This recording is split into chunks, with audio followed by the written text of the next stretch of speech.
Good morning, good afternoon, and good evening. Whatever time that might be when you click that play link. Anyways, hi, I'm Jax. Jake is down there on the floor next to me. Maybe I'll throw a picture up here.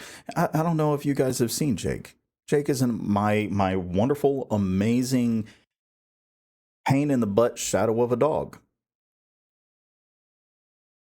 He's a good dog, though. He's a good dog.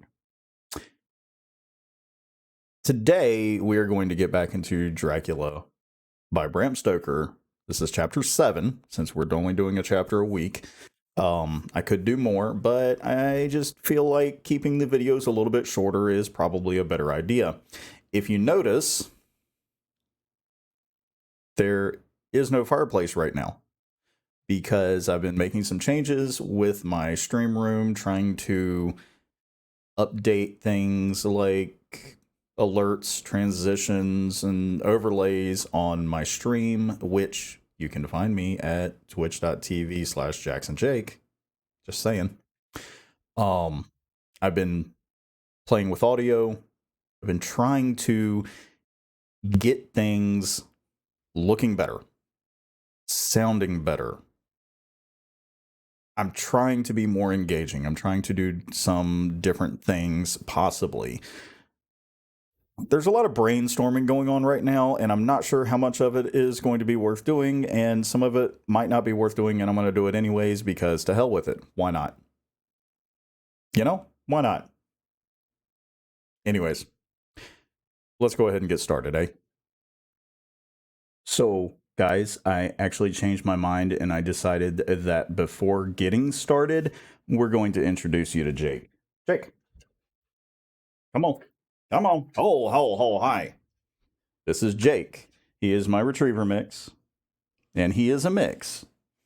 I adopted him from the pound about 6.5 years ago, and he has been my constant companion ever since. And also, the only way for me to get him up here is to bring treats into the picture. So, Jake, say hi.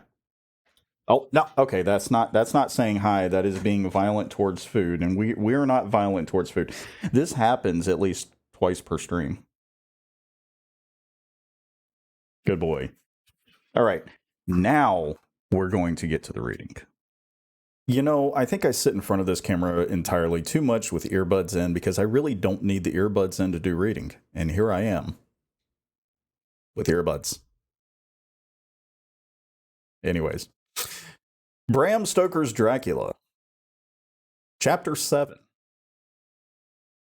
Cutting from The Daily Graft, 8th of August. Pasted in Mina Murray's journal. From a correspondent. Whitby. One greatest and suddenest storms on record has just been experienced here, with results both strange and unique. The weather had been somewhat sultry, but not to any degree uncommon in the month of August. Saturday evening was as fine as was ever known, and the great body of holidaymakers laid out yesterday for visits to Mulgrave Woods, Robin Hood's Bay, Rig Mill, Runswick, Staithes, and the various trips in the neighborhood of Whitby. The steamers Emma and Scarborough made trips up and down the coast, and there was an unusual amount of tripping both to and from the Whitby. The day was unusually fine till the afternoon, when some of the gossips who frequent the East Cliff churchyard and from that commanding eminence watch the wide sweep of sea visible to the north and east, called attention to a sudden show of mares' tails high in the sky to the northwest. The wind was then blowing from the southwest in the mild degree which in barometrical language is ranked number 2, light breeze. The Coast Guard on duty at once made report, and one old fisherman, who for more than half a century has kept watch on weather signs from the East Cliff, foretold in an emphatic manner the coming of a sudden storm. The approach of sunset was so very beautiful, so grand in its masses of splendidly colored clouds, that there was quite an assemblage on the walk along the cliff in the old churchyard to enjoy the beauty. Before the sun dipped below the black mass of Kettleness, standing boldly athwart the western sky, its downward way was marked by myriad clouds of every sunset color, flame, purple, pink, green, violet, and all the tints of gold. with here and there masses not large but of seemingly absolute blackness in all sorts of shapes as well outlined in colossal silhouettes. The experience was not lost on the painters, and doubtless some of the sketches of the prelude to the great storm will grace the RA and RI walls in May next. More than one captain made up his mind then and there that his cobble or his mule, as they termed the different classes of boats, would remain in the harbor till the storm had passed.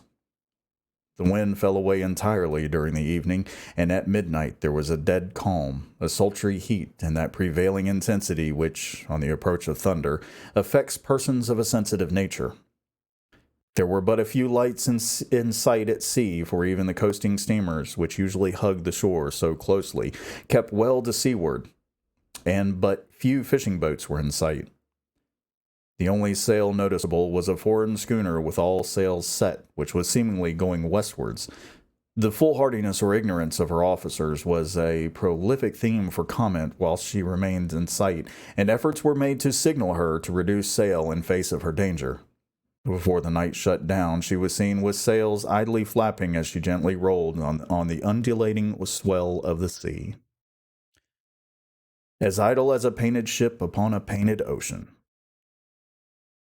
Shortly before 10 o'clock, the stillness of the air grew quite oppressive, and the silence was so marked that the bleating of a sheep inland or the barking of a dog in the town was distinctly heard, and the band on the pier with its lively French air was like a discord in the great harmony of nature's silence. A little after midnight came a strange sound from over the sea, and high overhead the air began to carry a strange, faint, hollow booming. Then, without warning, the tempest broke. With a rapidity which, at the time, seemed incredible, and even afterwards is impossible to realize, the whole aspect of nature at once became convulsed.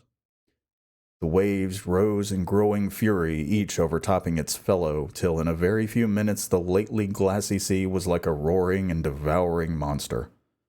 White-crested waves beat madly on the level sands and rushed up the shelving cliffs. Others broke over the piers, and with their spumes swept the lanthorns of the lighthouses which rise from the end of either pier of Whitby Harbor. The wind roared like thunder and blew with such force that it was with difficulty that even strong men kept their feet, or clung with grim clasp to the iron stanchions. It was found necessary to clear the entire piers from the mass of onlookers, or else the fatalities of the night would have been increased manifold. To add to the difficulties and dangers of the time, masses of sea fog came drifting inland, white, wet clouds which swept by in ghostly fashion, so dank and damp and cold that it needed but little effort of imagination to think that the spirits of those lost at sea were touching their living brethren with the clammy hands of death, and many a one shuddered as the wreaths of sea mist swept by. At times the mist cleared, and the sea for some distance could be seen in the glare of the lightning, which now came thick and fast, followed by such sudden peals of thunder that the whole sky overhead seemed trembling under the shock of the footsteps of the storm. Some of the scenes thus revealed were of immeasurable grandeur and of absorbing interest. The sea, running mountains high, threw skywards with each wave mighty masses of white foam, which the tempest seemed to snatch at and whirl away into space. Here and there a fishing boat, with a rag of sail running madly for shelter before the blast. Now and again the white wings of a storm-tossed seabird. On the summit of the east cliff the new searchlight was ready for experiment, but had not yet been tried. The officers in charge of it got it into working order, and in the pauses of the inrushing mist swept with it the surface of the sea. Once or twice its service was most effective, as when a fishing boat, with gunwale under water, rushed into the harbor, able, by the guidance of the sheltering light, to avoid the danger of dashing against the piers. As each boat achieved the safety of the port, there was a shout of joy from the mass of people on shore, a shout which for a moment seemed to cleave the gale and was then swept away in its rush. Before long, the searchlight discovered some distance away a schooner with all sails set, apparently the same vessel which had been noticed early in the evening. The wind had by this time backed to the east, and there was a shudder amongst the watchers on the cliff as they realized the terrible danger in which she now was. Between her and the port lay the great flat reef on which so many good ships have from time to time suffered, and with the wind blowing from the present quarter, it would be quite impossible that she should fetch the entrance of the harbor. It was now nearly the hour of high tide, but the waves were so great that in their troughs the shallows of the shore were almost visible, and the schooner, with all sails set, was rushing with such speed that, in the words of one old salt, she must fetch up somewhere, if it was only in hell. Then came another rush of sea fog, greater than any hitherto, a mass of dank mist which seemed to close on all things like a gray pall, and left available to men only the organ of hearing, for the roar of the tempest and the crash of the thunder and the booming of the mighty billows came through the damp oblivion even louder than before. The rays of the searchlight were kept fixed on the harbor mouth across the east pier, where the shock was expected, and men waited breathless. The wind suddenly shifted to the northeast, and the remnant of the sea fog melted in the blast, and then, mirabile dictu, between the piers, leaping from wave to wave as it rushed at headlong speed, swept the strange schooner before the blast with all sails set, and gained the safety of the harbor. The searchlight followed her, and a shudder ran through all who saw her, for lashed to the helm was a corpse with drooping head, which swung horribly to and fro at the motion of the ship. No other form could be seen on deck at all. A great awe came on as they all realized that the ship, as if by a miracle, had found the harbor, unsteered save by the hand of a dead man. However, all took place more quickly than it takes to write these words. The schooner paused not, but rushing across the harbor, pitched herself on that accumulation of sand and gravel washed by many tides and many storms, and to the southeast corner of the pier, jutting under the east cliff, known locally as Tate Hill Pier. There was, of course, a considerable concussion as the vessel drove up the sand heap. Every spar, rope, and stay was strained, and some of the top hammer came crashing down. But, strangest of all, the very instant the shore was touched, an immense dog sprang up on deck from below, as if shot up by the concussion, and running forward jumped from the bow on the sand. Making straight for the steep cliff where the churchyard hangs over the laneway to the east pier, so steeply that some of the flat tombstones, thrusteins or throughstones, as they call them in the Whitby vernacular, actually project over where the sustaining cliff had fallen away, it disappeared in the darkness which seemed intensified just beyond the focus of the searchlight. It so happened that there was no one at the moment on Tate Hill Pier, as all those whose houses are in close proximity were either in bed or were out on the heights above. Thus the Coast Guard on duty on the eastern side of the harbor, who at once ran down to the little pier, was the first to climb on board. The men working the searchlight, after scouring the entrance of the harbor without seeing anything, then turned the light on the derelict and kept it there. The Coast Guard ran aft, and when he came beside the wheel, bent over to examine it, and recoiled at once as though under some sudden emotion. This seemed to pique general curiosity, and quite a number of people began to run. It is a good way around from the West Cliff by the drawbridge to Tate Hill Pier, but your correspondent is a fairly good runner, and came well ahead of the crowd. When I arrived, however, I found already assembled on the pier a crowd whom the Coast Guard and police refused to allow to come on board. By the courtesy of the chief boatman, I was, as your correspondent, permitted to climb on deck, and was one of a small group who saw the dead seaman whilst actually lashed to the wheel. It was no wonder that the Coast Guard was surprised, or even awed, for not often can such a sight have been seen. The man was simply fastened by his hands, tied one over the other, to a spoke of the wheel. Between the inner hand and the wood was a crucifix, the set of beads on which it was fastened being around both wrists and wheel, and all kept fast by the binding cords. The poor fellow may have been seated at one time, but the flapping and buffeting of the sails had worked through the rudder of the wheel and dragged him to and fro, so that the cords with which he was tied had cut the flesh to the bone. Accurate note was made of the state of things, and a doctor, Surgeon J.M. Caffin of 33 East Elliott Place, who came immediately after me, declared, after making examination, that the man must have been dead for quite 2 days.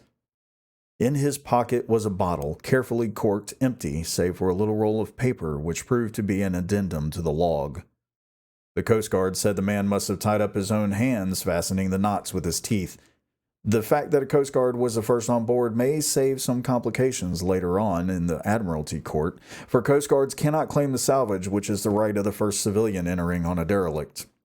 Already, however, the legal tongues are wagging, and one young law student is loudly asserting that the rights of the owner are already completely sacrificed, his property being held in contravention of the statute of mortmain, since the tiller, as emblemship, if not proof of delegated possession, is held in a dead hand.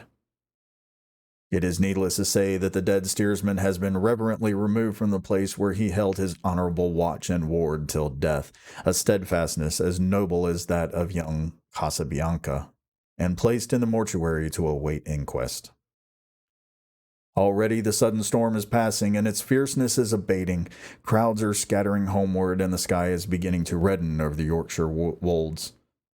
I shall send, in time for your next issue, further details of this derelict ship which found her way so miraculously into harbor in the storm. Whitby, 9th of August. The sequel to the strange arrival of the derelict in the storm last night is almost more startling than the thing itself. It turns out that the schooner is a Russian from Varna and is called the Demeter. She is almost entirely in ballast of silver sand, with only a small amount of cargo, and a number of great wooden boxes filled with mold.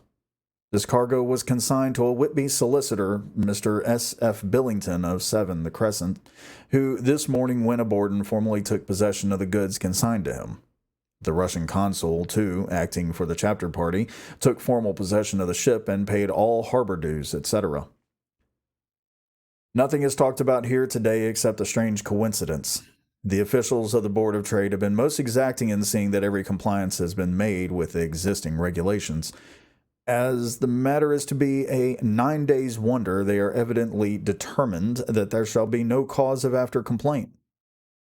A good deal of interest was abroad concerning the dog which landed when the ship struck, and more than a few of the members of the SPCA, which is very strong in Whitby, have tried to befriend the animal. To the general disappointment, however, it was not to be found. It seems to have disappeared entirely from the town. It may be that it was frightened and made its way to the moors, where it is still hiding in terror. There are some who look with dread on such a possibility, lest later on it should in itself become a danger, for it is evidently a fierce brute. Early this morning, a large dog, a half-bred mastiff belonging to a coal merchant close to Tate Hill Pier, was found dead in the roadway opposite to its master's yard. It had been fighting and manifestly had had a savage opponent, for its throat was torn away and its belly was slit open as if by a savage claw. Later. By the kindness of the Board of Trade Inspector, I have been permitted to look over the logbook of the Demeter, which was in order up to within 3 days, but contained nothing of special interest except as to the facts of missing men. The greatest interest, however, is with regard to the paper found in the bottle, which was today produced at the inquest. And a more strange narrative than the two between them unfold, it has not been my lot to come across. As there is no motive for concealment, I am permitted to use them, and accordingly send you a rescript simply omitting technical details of seamanship and supercargo. It almost seems as though the captain had been seized with some kind of mania before he had got well into blue water, and that this had developed persistently throughout the voyage. Of course, my statement must be taken cum grano, since I am writing from the dictation of a clerk of the Russian consul who kindly translated for me, time being short. Log of the Demeter. Varna to Whitby. Written 18th of July. Things so strange happening that I shall keep accurate note henceforth till we land. On the 6th of July we finished taking in cargo, silver sand, and boxes of earth. At noon set sail, east wind, fresh, crew, 5 hands, 2 mates, cook, and myself, the captain. On the 11th of July at dawn entered Bosphorus, boarded by Turkish customs officers. Bakshish. All correct. Underway at 4 p.m. On the 12th of July through Dardanelles, more custom officers and flagboat of guarding squadron. Bakshish again. Work of officers thorough but quick. Won us off soon. At dark passage into Archipelago. On the 13th of July past Cape Matapan. Crew dissatisfied about something. Seemed scared but would not speak out. On the 14th of July was somewhat anxious about crew. Men all steady fellows who sailed with me before. Mate could not make out what was wrong. They only told him there was something and crossed themselves. Mate lost temper with one of them that day and struck him. Expected a fierce quarrel, but all was quiet. On the 16th of July, Mate reported in the morning that one of the crew, Petrovsky, was missing. Could not account for it. Took larboard watch 8 bells last night. Was relieved by Abramoff, but did not go to bunk. Men more downcast than ever. All said they expected something of the kind, but would not say more than there was something aboard. Mate getting very impatient with them. Feared some trouble ahead. On the 17th of July, yesterday, one of the men, Olgarin, came to my cabin and in an awestruck way confided to me that he thought there was a strange man aboard the ship. He said that in his watch he had been sheltering behind the deck house as there was a rainstorm when he saw a tall, thin man who was not like any of the crew come up the companionway and go along the deck forward and disappear. He followed cautiously, but when he got to bows found no one and the hatchways were all closed. He was in a panic of superstitious fear, and I am afraid the panic may spread. To allay it, I shall today search entire ship carefully from stem to stern. Later in the day, I got together the whole crew and told them, as they evidently thought there was someone in the ship, we would search from stem to stern. First mate, angry, said it was folly and to yield to such foolish ideas would demoralize the men, said he would engage to keep them out of trouble with a handspike. I let him take the helm while the rest began through thorough search, all keeping abreast with lanterns. We left no corner unsearched. As there were only the big wooden boxes, there were no odd corners where a man could hide. Men much relieved when search over and went back to work cheerfully. First mate scowled but said nothing. 22nd of July. Rough weather last 3 days and all hands busy with sails. No time to be frightened. Men seem to have forgotten their dread. Mate cheerful again and all on good terms. Praised men for work in bad weather. Past Gibraltar and out through the Straits. All well. 24th of July. There seems some doom over this ship. Already a hand short and entering on the Bay of Biscay with wild weather ahead, and yet last night another man lost. Disappeared. Like the first, he came off his watch and was not seen again. Men all in a panic of fear. Sent a round robin asking to have double watch as they fear to be alone. Mate angry. Fear there will be some trouble, as either he or the men will do some violence. 28th of July. 4 days in hell. Knocking about in some sort of maelstrom, and the wind a tempest. No sleep for anyone, men all worn out. Hardly know how to set a watch since no one fit to go on. Second mate volunteered to steer and watch and let men snatch a few hours' sleep. The wind is abating, sea still terrific, but feel them less as ship is steadier. 29th of July. Another tragedy. Had single watch tonight as crew too tired to double. When morning watch came on deck, could find no one except steersman. Raised outcry and all came on deck. Thorough search, but no one found. Are now without second mate and crew is in a panic. Mate and I agreed to go armed henceforth and wait for any sign of cause. 30th of July. Last night. Rejoiced we are nearing England. Weather fine, all sails set, retired, worn out. Slept soundly, awakened by mate telling me that both man of watch and steersman missing. Only self and mate and 2 hands left to work ship. 1st of August. 2 days of fog and not a sail sighted. Had hoped when in the English Channel to be able to signal for help or get in somewhere. Not having power to work sails, have to run before wind. Dare not lower as could not raise them again. We seem to be drifting to some terrible doom. Mate now more demoralized than either of men. His stronger nature seems to have worked inwardly against himself. Men are beyond fear, working stolidly and patiently with minds made up to worst. They are Russian, he a Romanian. 2nd of August, midnight. Woke up from a few minutes' sleep by hearing a cry seemingly outside my port. Could see nothing in fog. Rushed on deck and ran against mate. Tells me he heard cry and ran, but no sign of man on watch. One more gone. Lord help us. Mate says we must be past Straits of Dover, as in a moment the fog lifting he saw North Foreland, just as he heard the man cry out. If so, we are now off in the North Sea, and only God can guide us in the fog, which seems to move with us, and God seems to have deserted us. 3rd of August. At midnight, I went to relieve the man at the wheel, and when I got to it, I found no one there. The wind was steady, and as we ran before it, there was no yawing. I dared not leave it, so shouted for the mate. After a few seconds, he rushed up on deck in his flannels. He looked wild-eyed and haggard, and I greatly fear his reason has given way. He came close to me and whispered hoarsely, with his mouth to my ear as though fearing the very air might hear. "It is here. I know it now. On the watch last night I saw it, like a man, tall and thin and ghastly pale. It was in the bows and looking out. I crept behind it and gave it my knife, but the knife went through it, empty as the air." And as he spoke, he took his knife and drove it savagely into space. Then he went on. "But it is here, and I'll find it. It is in the hold, perhaps in one of those boxes. I'll unscrew them one by one and see. You work the helm." And with a warning look and his finger on his lip, he went below. There was a springing up a choppy wind, and I could not leave the helm. I saw him come out on deck again with a tool chest and a lantern and go down the forward hatchway. He is mad, stark raving mad, and it is no use trying to stop him. He can't hurt those big boxes. They are invoiced as clay, and to pull them about is a harmless thing as he can do. So here I stay and mind the helm and write these notes. I can only trust in God and wait till the fog clears. Then, if I can't steer to any harbor with the wind, that is, I shall cut down the sails and lie by and signal for help.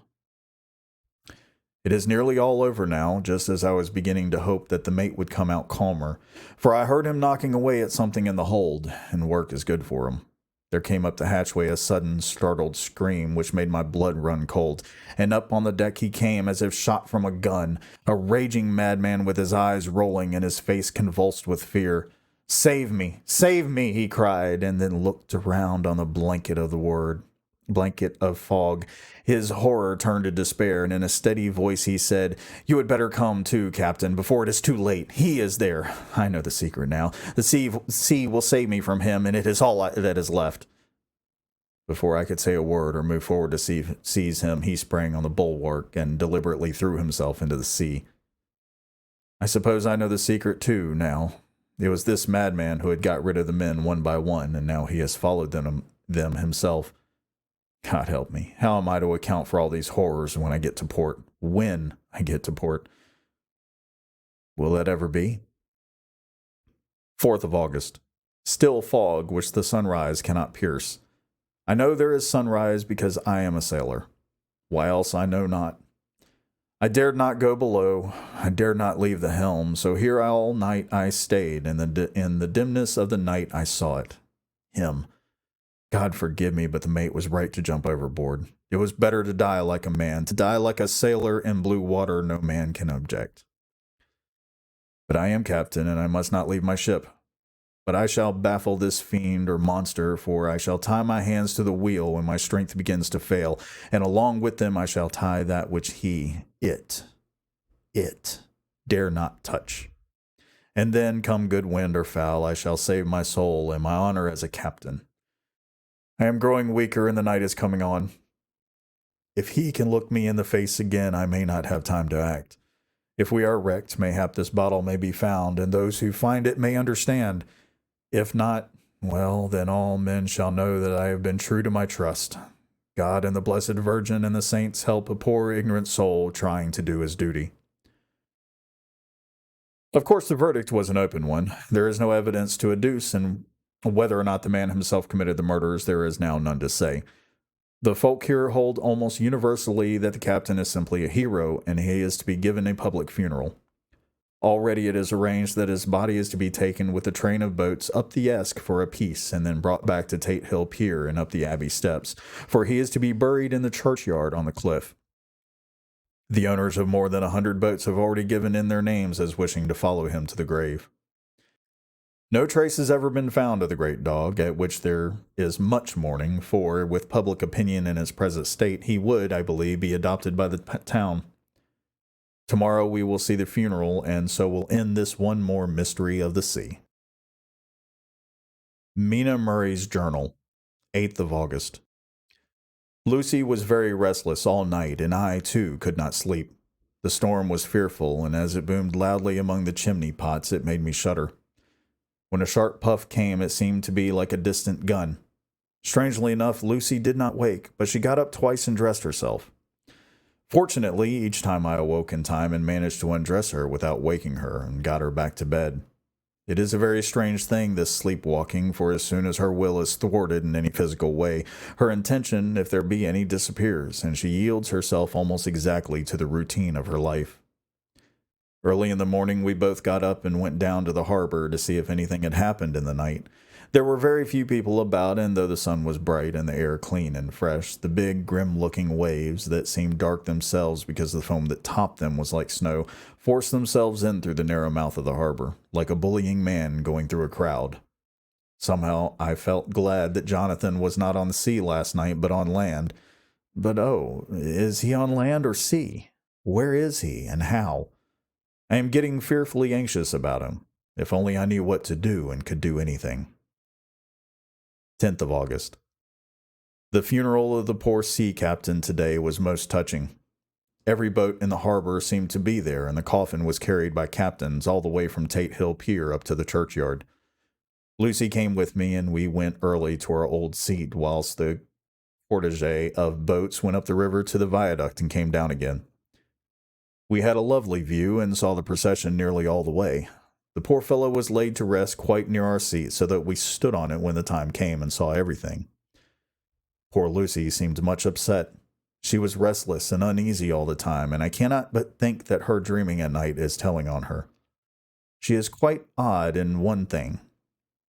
She will not admit to me that there is any cause for restlessness, or if there be, she does not understand it herself. There is an additional cause in that poor old Mr. Swales was found dead this morning on our seat, his neck being broken. He had evidently, as the doctor said, followed back in the seat in some sort of fright, for there was a look of fear and horror on his face that the men said made them shudder. Poor dear old man. Perhaps he had seen death with his dying eyes. Lucy is so sweet and sensitive that she feels influences more acutely than other people do. Just now she was quite upset by a little thing which did not much heed, though I am myself very fond of animals. One of the men who came up here often to look for the boats was followed by his dog.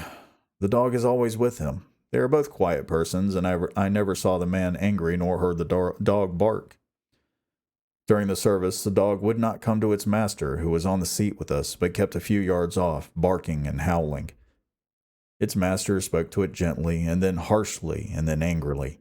But it would neither come nor cease to make a noise.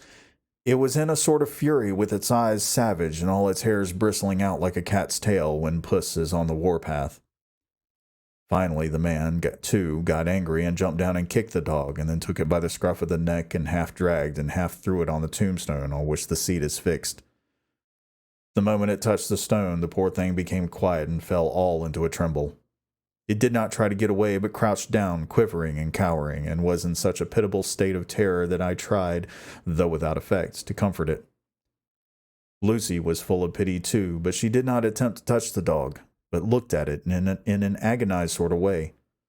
I greatly fear that she is of a too supersensitive a nature to go through the world without trouble. She will be dreaming of this tonight, I am sure. The whole agglomeration of things. The ship steered into port by a dead man, his attitude tied to the wheel with a crucifix and beads, the touching funeral, the dog, now furious and now in terror, will all afford material for her dreams.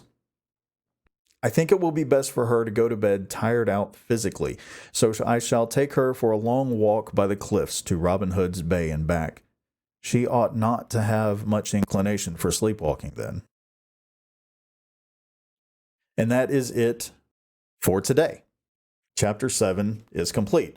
I don't know about the whispering part. I'm going to go back and listen to it and see how that worked out. I may have to actually go back and reread some of this as well. I feel I okay, so I feel like I did a lot better with my reading at the beginning, and as I got further in, I started messing up more. I mean, it is absolutely amazing how much talking just dries out your throat, and you're sitting here going, "I'm thirsty." It's like you got to wet the whistle, right? Just you got to hydrate. Remember that always. Um, if you're still with us, thank you. Thank you so much for listening. I do hope you're enjoying it. If you like this, don't forget to hit that like, subscribe, and if you like, the notification bell, just to let you know when I publish a new video. Also, I do stream on Twitch Monday nights, Wednesday nights, and Friday nights at 8 p.m. Eastern. All links, of course, will be in the description. You can follow me there, please. Follow me there on Twitter. If you're really interested in getting in touch with me, I do also have a Discord. Um,